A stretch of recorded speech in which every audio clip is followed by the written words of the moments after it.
Indians are the most well-known of any group of Americans around the world.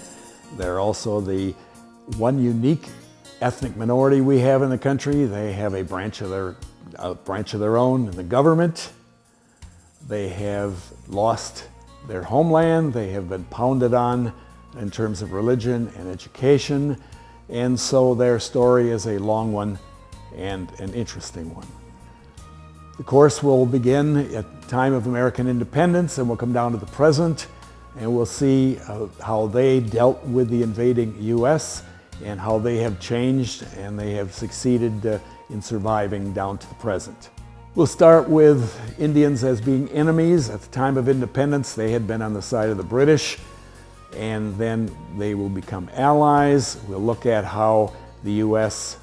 worked to extract land from them and push them west.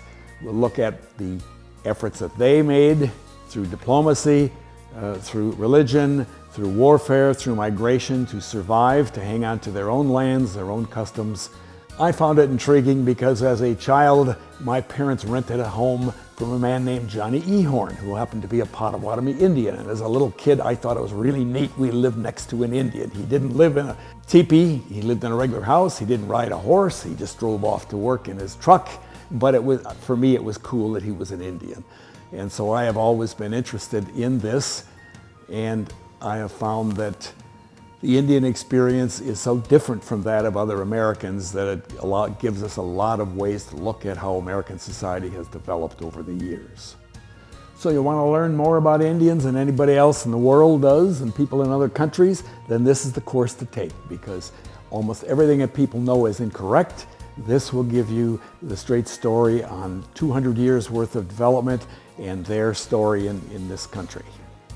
I'm looking forward to having a class of mature adults. I stopped teaching 4 years ago, and now as I look at this, I think I will have an audience that is mature, that is motivated, that will come to class, that will do the reading, that will participate, that will bring experience and knowledge to the class.